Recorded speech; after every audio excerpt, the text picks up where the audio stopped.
Association.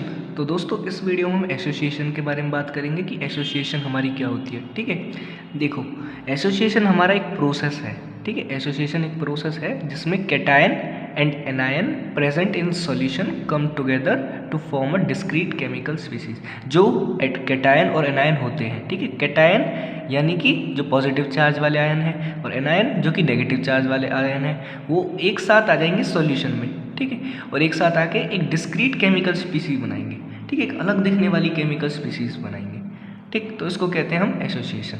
अब association जो होती है उसको हमने क्लासीफाई करा है 3 पार्ट्स में। ठीक है, on the basis of extent of solvation. ठीक है, तो पहला है हमारा फुली सॉल्वेटेड एसोसिएशन।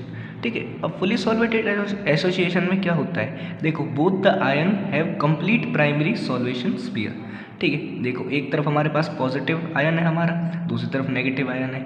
ठीक, पॉजिटिव आयन क्या करेगा, अपने अराउंड एक सॉल्वेंट की शीट को एक तरीके से अपने अराउंड हेल्ड करके रखेगा। ठीक है, जैसा सॉल्वेट्स के केस में होता है। सॉल्वेशन अगर आपने नहीं देखी है तो सॉल्वेशन मैंने पिछली वीडियो में एक्सप्लेन किया था कि जो आयन होते हैं वो क्या करते हैं, वो सॉल्वेट्स बना के रखते हैं। ठीक, तो पॉजिटिव चार्ज वाला जो आयन है वो अपने अराउंड सॉल्वेंट को इस तरीके से हेल्ड करके रखेगा और नेगेटिव चार्ज वाला भी इस तरीके से हेल्ड करके रखेगा। ठीक है, तो इसमें होता क्या है कि पॉजिटिव चार्ज नेगेटिव चार्ज को अपनी तरफ अट्रैक्ट करता है। ठीक, तो ये दोनों जो आयन्स हैं एक साथ आ गए। ठीक, तो लेकिन इसमें जो हमें मेन डिफरेंस याद रखना है वो ये याद रखना है कि भले ही एक साथ आ गए हों, लेकिन इन दोनों ने आपस में अपने सॉल्वेंट को शेयर नहीं करा है। सॉल्वेंट के बीच में भी डिस्टेंस है। ठीक है, सॉल्वेंट अब भी शेयर नहीं है। ठीक है, और ये एक साथ आए क्यों, ये आए हैं एक साथ इलेक्ट्रोस्टैटिक इंटरेक्शन की वजह से, इलेक्ट्रोस्टैटिक फोर्स की वजह से, कि पॉजिटिव चार्ज नेगेटिव वाले को अपनी तरफ खींच रहा है। ठीक है, इसके बाद जो दूसरी एसोसिएशन है वो है हमारी सॉल्वेंट शेयर्ड। ठीक, इसके बाद हम दूसरी एसोसिएशन की बात करते हैं। तो देखो दोस्तों दूसरी जो एसोसिएशन है हमारी वो है हमारी सॉल्वेंट शेयर्ड। ठीक, अब सॉल्वेंट शेयर्ड में क्या होता है कि इसमें at least 1 solvent molecules is shared.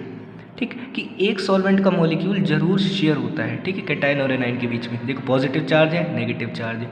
ठीक, तो इनके बीच में जो हमारे सॉल्वेंट के मॉलिक्यूल हैं, इनके बीच में एक सॉल्वेंट के मॉलिक्यूल शेयर हुए हैं, मतलब दोनों में कॉमन आ गए। ठीक है, आपस में मिक्स हो गए।